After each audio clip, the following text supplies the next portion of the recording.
అందరికీ నమస్కారం అండి. ఈ వీడియో చూస్తున్న ప్రతి ఒక్కరూ సబ్స్క్రైబ్ చేయండి, లైక్స్ ఇవ్వండి. జగన్మోహన్ రెడ్డి గారు సీఎం అయిన దగ్గర నుండి 5 సంవత్సరాల్లో ప్రతి డిపార్ట్మెంట్లో తీసుకోండి, ఇళ్ళ నిర్మాణంలో కానివ్వండి, ఆడదాం ఆంధ్రాలో కానివ్వండి, ప్రతి ఒక్కటి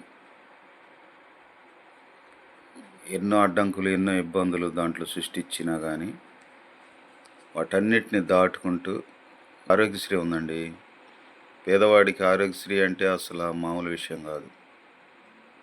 మొన్న మా ఊర్లో ఒక అబ్బాయికి, ఎవరో కాదు నా ఫ్రెండ్కే, హార్ట్ సర్జరీ జరిగింది.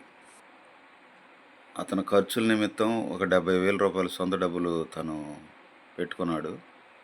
అక్కడికి వెళ్ళిన తర్వాత ఆరోగ్యశ్రీ కార్డు ఉందని చెప్పారు. ఆ ఆరోగ్యశ్రీ కార్డు మీద 1,80,000 శాంక్షన్ అని అతనికి. ఇప్పుడు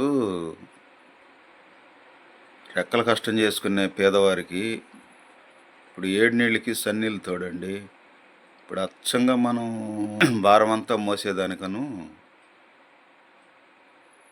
ఇంకో సగం భారం ఇంకొకరు మోసేదానికి ఎంతో తేడా ఉంది. అలాంటి ఆరోగ్యశ్రీకి ఇప్పుడు 3,000 కోట్ల బకాయిలు, అంటే కూటమి ప్రభుత్వం వచ్చినాక పేరుకుపోయిన బకాయిలు కాదు ఇవి. జగన్మోహన్ రెడ్డి గారి హయాంలో పేరకపోయిన ఈ 3,000 కోట్లు ఆసుపత్రుల యాజమాన్యం ఏంటంటే అవి చెల్లిస్తేనే ఆరోగ్యశ్రీ, లేకపోతే లేదు అని ఇప్పుడు ఒక 3 రోజుల నుంచి బంద్ చేశారు ఆరోగ్యశ్రీని. గౌరవశ్రీ మన ముఖ్యమంత్రి గారు దాన్ని లేట్ చేయడు. ఎందుకంటే కూడు, గూడు, గుడ్డ ఈ మూడే తెలుగుదేశం నివాదం. సమాజమే దేవాలయం, ప్రజలే దేవుళ్ళు.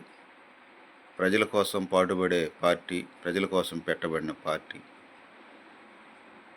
కాబట్టి ఆరోగ్యశ్రీని మన గౌరవశ్రీ ముఖ్యమంత్రి గారు ఆ బకాయిలను తీసివేసి, పేదవారు చాలా ఇబ్బందుల్లో ఉంటారు కాబట్టి ముఖ్యమంత్రి గారిని మనవి చేసుకుంటూ ఉన్నాం. సార్, త్వరగా మీరు అసలు ఎవరి చేత చేయించుకోరు.